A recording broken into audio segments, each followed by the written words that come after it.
Years ago on this channel I used to predominantly upload LEGO reviews and the like. Now while I don't upload that sort of content anymore, I still do buy lots of sets. So for old time's sake, here are 20 of my favorite LEGO sets as of mid-2023. 10218 Pet Shop. Starting off this list of one of many modular buildings I own. This one I got as a Christmas gift almost a decade ago, though it first released in June 2011. It's only one of two sets in the series that can be split in half, and it's composed of two buildings. One is a townhouse on moving day, with the second floor being empty besides this worker painting the walls, though the first floor does have a decent amount of detail to it. The other building is the pet shop itself, which while obsolete compared to today is a nice setup. The upper floors are an apartment which has a good amount of space given to it. I think my favorite detail of the pet shop is the sign for it, which is brick built. They've done this before with other sets, but I like it here a lot. The set also includes 4 minifigures, some animal pieces, and it costed $150 and contains 2,032 pieces. 75257 Millennium Falcon.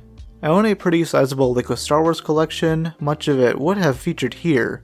I singled out this one due to the great deal and well executed build, which is quite the upgrade compared to the previous model released in 2015. This 2019 edition, made to coincide with the crappy Rise of Skywalker movie, has a better enclosed roof, along with a fairly decent minifigure selection. You get R2-D2, 3CPO, Finn, Lando, Chewbacca, Dio, and Bulio, a weird character with a nice head mold. Along with the improved roof section, the interior is nice and spacious.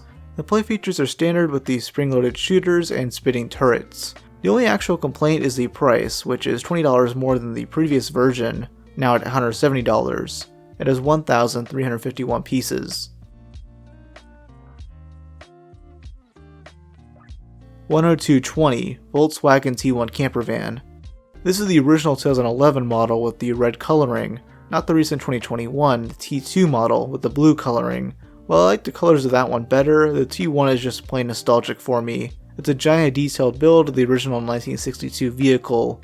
Its interior is full of nice details like the fold-out bed, bathroom, poster, and manual controls. While I do prefer minifigure scale builds, this is just flat out amazing display piece.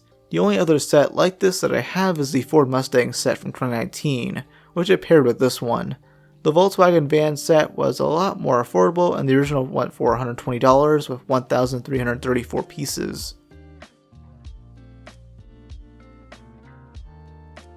21332 The Globe.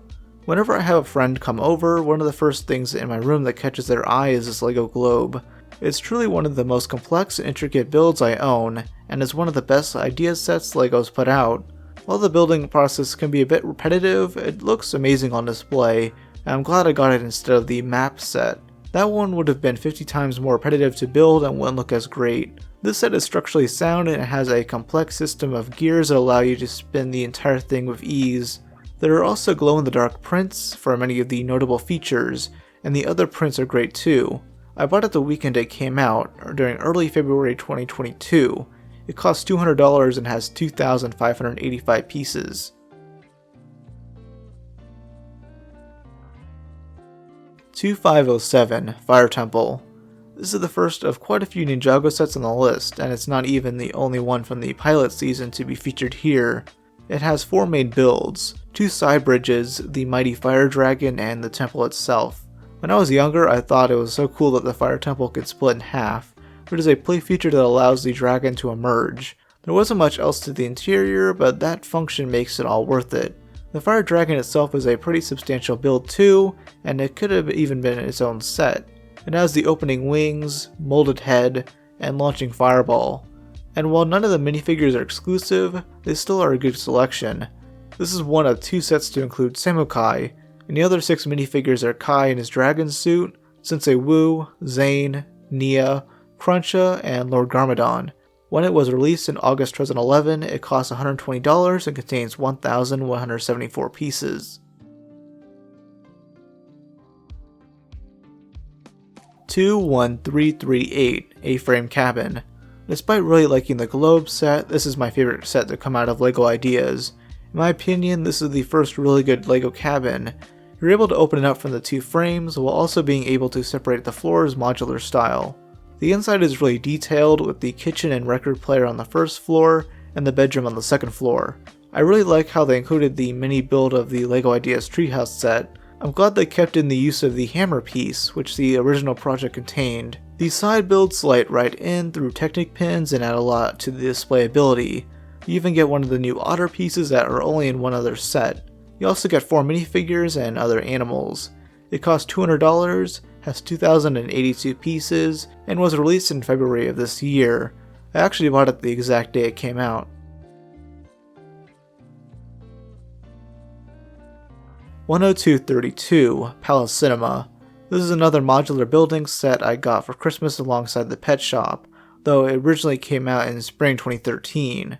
It's based on a 1930s movie theater with a design taking much inspiration from the Chinese theater in Los Angeles. It even has these Hollywood-like stars on the sidewalk.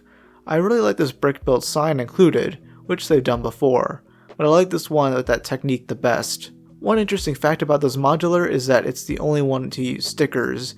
I don't know why that's the case, but LEGO must have realized a series as great as this shouldn't have those.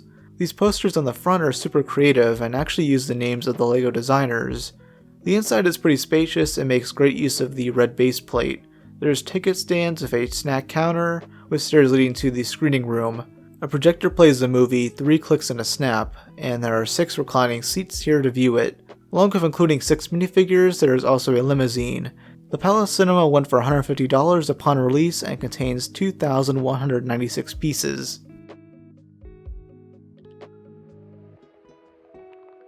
$9,450 Epic Dragon Battle.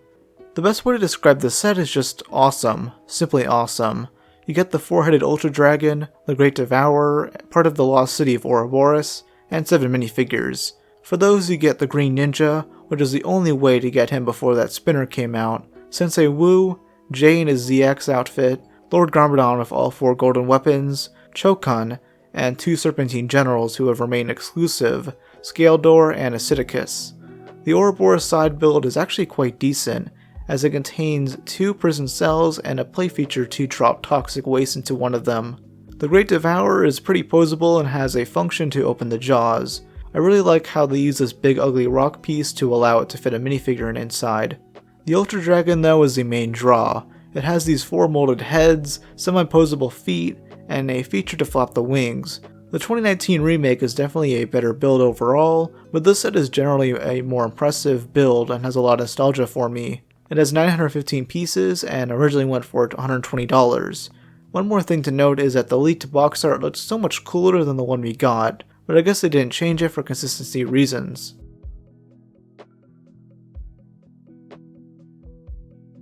$102.24 Town Hall. At the time, this was the biggest modular building, as it had 2,766 pieces and went for $200. This is the most recent set I've bought on the list, as I got it in April, though of course this was originally released in spring 2012. It's a really tall building with 3 floors and a working elevator, which works via the use of some Technic pieces. You can even lock it in place on each floor. The first level has the tax office and this pretty sizable auditorium that can even be seen from the other 2 floors. The second level has the secretary's desk and the mayor's office, and the third level has this meeting room. The roof is accessible and has the impressive clock tower. Fun fact, the year 1891 is when the founder of LEGO, Ole Kirk Christensen, was born. Interverse is the year the LEGO designer was born, 1981. You also get a total of 8 minifigures in the set.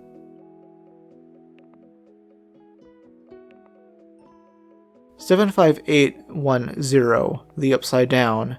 With how good this set is, I'm surprised they never made more Stranger Things sets. Though for solely one set based off the first season, this is the best choice. This came out around the same time as Season 3 in 2019, and includes 8 minifigures. 11, Mike, Dustin, Lucas, Joyce, Hopper, Will, and the Demogorgon. Pretty good selection, but they should have also included Steve, Nancy, and Jonathan. You get 2 versions of the buyer's house, one from our world and another from the Upside Down. I like how unique the concept is to have these mirror each other. Instead of building 2 of the same thing with only a different color scheme, it's mirrored, and since they connect like this, it makes it for an awesome display piece. Plus you can separate them, which isn't the easiest thing to do, but still possible.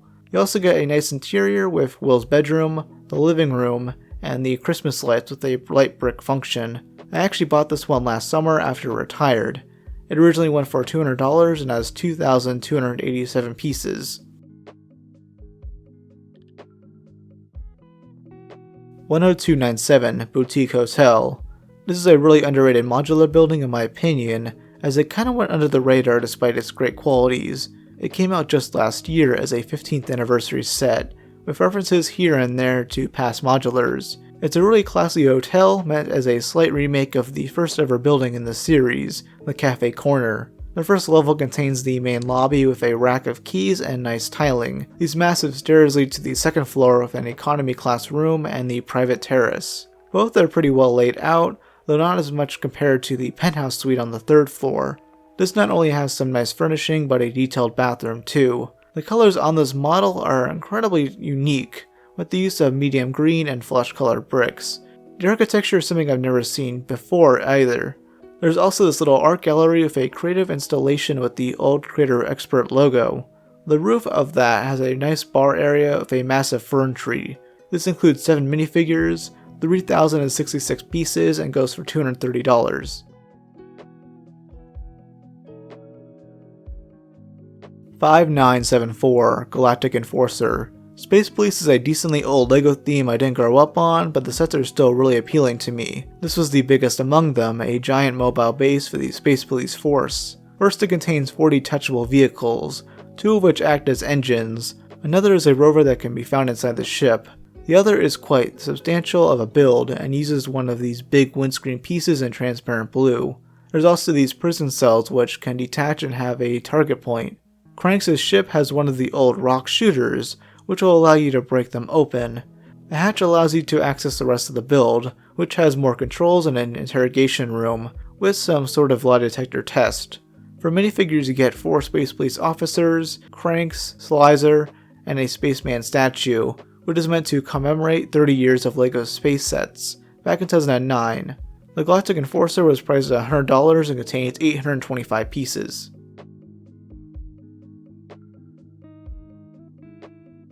8635 Mobile Command Center. Just a flat out amazing set with loads of features packed into it. Literally, as this mobile base from LEGO Agents contains 6 detachable vehicles. First, the truck comes out and detaches from the bed, and it has room for 2 inside. Opening up the truck bed interior reveals a spacious inside with lots of gear. This crane is able to lift up a small ATV vehicle, and there's a projector function, though my light brick on this set is dead. Whoops. There's a prison cell with an exploding wall function, and a back compartment for a jet ski. 2 panels come out to reveal another 2 vehicles, a rover and a boat. The front section opens up to reveal a fighter jet with fold-out wings. For figures, you get Agents Chase, Fuse, Trace, and Charge, along with Dr. Inferno, Goldtooth, and Spyclops. The mobile base is actually the oldest set on this list, releasing back in 2008 for $90, containing 1,154 pieces.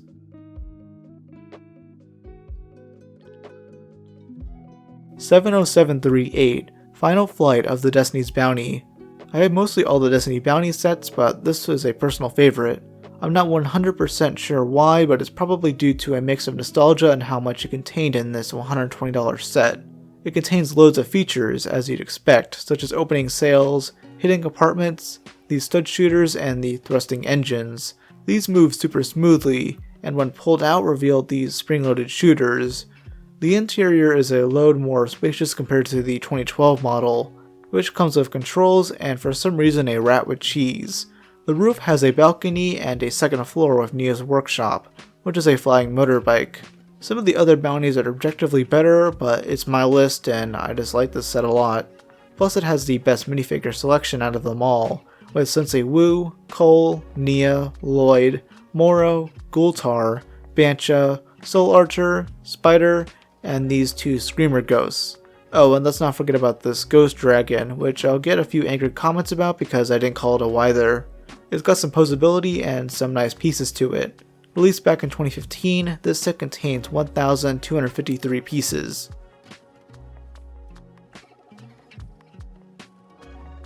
10255 Assembly Square. This is the final modular building featured on this list, and it happens to be the biggest. This was meant to mark the 10th anniversary of the series, with different architectural references to the previous 10 buildings.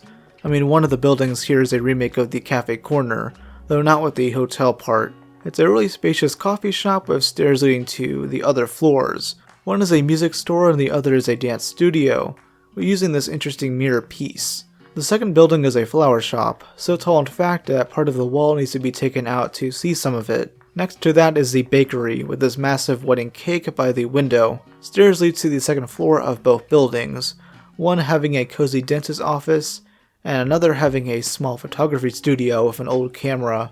The third floor has a patio and an apartment, belonging to a Lego fan. There's a bunch of cool references to past sets like the Volkswagen T1 camper van, the old Eiffel Tower, a train setup, and the 3 oldest modulars.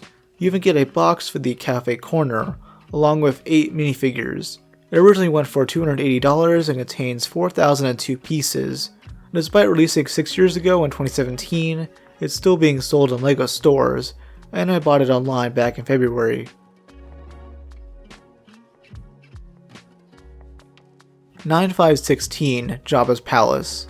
I've talked about this set before in my LEGO Controversies video from last year. In that, I talk about how it was somehow perceived as racist, due to alleged stereotypes and a few characters, and it looking similar to a Turkish mosque. If you want to learn more about that controversy, I'll link it down below.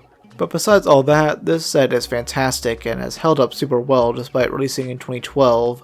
While being a bit overpriced with 717 pieces and pricing at $120, the palace build itself makes up for it.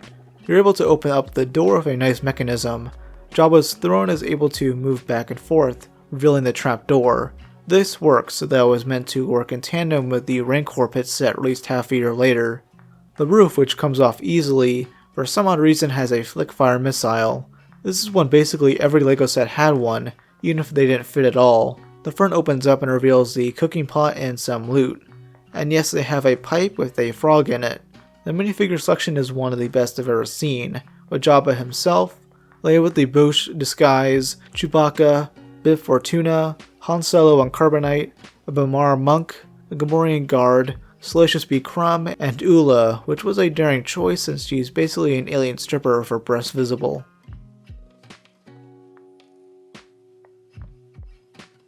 $2521 Lightning Dragon Battle. Something that I've always appreciated about this set is the vibrant and striking colors for the dragon. The mixture of navy and lightish blue along with the white and gold really pops out. But not only do the colors make this dragon great, but the posability too.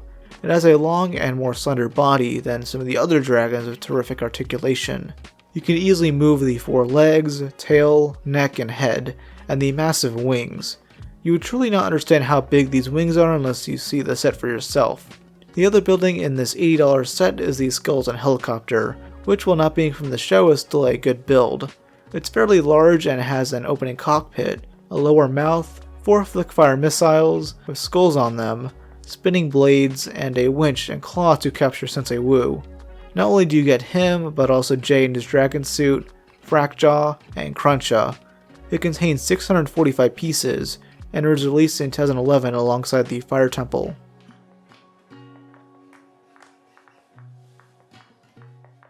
$8964 Titanium Command Rig. Being the biggest of all Power Miner sets, this massive vehicle has one of the strangest yet coolest functions on the list. By pulling this pin out, this massive section of the build can lift up and form into a drill tower, with the control room coming with it. The gear system here syncs with the rest of the build, and when resting it back down, the drill spins when the wheels move.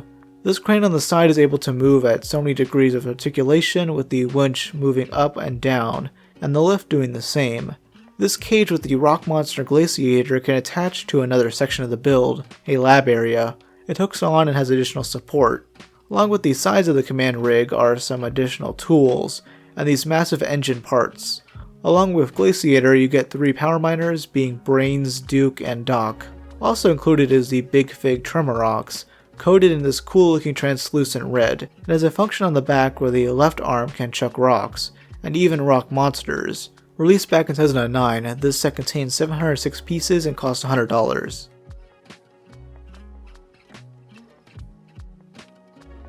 8078 Port of Atlantis. For years, I listed this as the #1 spot, as seen in the previous iterations of this list. I still think very highly of this set though, and my review of it is the first ever video uploaded to this channel. It's this massive undersea castle meant as a gateway to the lost city of Atlantis, with some hidden secrets. The shark head at the front can open up to reveal the main staircase, though it could also trap minifigures. The other two sides feature these golden gate elements, with one having a skeleton on it. This isn't just a normal skeleton, but one donning an Aqua Raider's helmet, an underwater LEGO theme from a few years earlier. Pretty dark if you ask me. The two shark statues on the side can come to life and have some posability. Inside the castle are some hidden weapons, a bedroom, this map room, and stairs leading to the top floor. On there is the main portal with spots for all 5 rings. The portal won't open if the red shark ring isn't placed in the center. Once placed in, turning the ring will open the portal. It's such a neat feature, though inside it is just a golden treasure chest.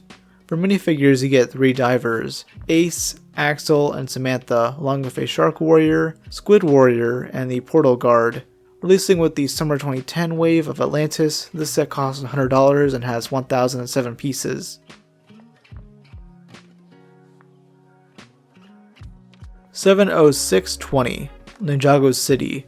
And finally, we end on one of the biggest sets I own, the original Ninjago City set. I do own the other 2 and plan on getting the 4th, but the OG is still a personal favorite. As a massive Ninjago fan, these sets are dreams come true. Massive playsets with a ton of recognizable characters and familiar locations from the show. Though the first 2 are partially based off the movie, which I don't mind in the slightest bit. This first one has 5 floors, with the top one having a sushi bar and washroom. You also get Lloyd and Masako's house, which is cramped but nice. To get from level to level, an elevator is included, a building technique I can't describe as anything else but genius. The 4th level has a construction site with a cherry tree growing out of it and a fashion store. The 3rd level has a working ATM, Mother Doomsday's comic book store, and a seafood restaurant. The grill inside has a brilliant function to cook the raw crab. Oh, I gotta love the Galador poster. The 2nd level has a tea room and an apartment. The lowest level contains part of the markets, a robot charging station, and this boat upon the waterway. A good way to describe this massive set is, well, beautiful. It's a gorgeous display piece, even much so with the other sets alongside it. You get 19 figures here, with casual Lloyd and Kai, Lloyd's suit, Jay, Misako, Mother Doomsday, a police officer, a Shark Army gunner, and several Ninjago citizens. Upon release in September 2017, this set costs $300 and contains a whopping 4,867 pieces.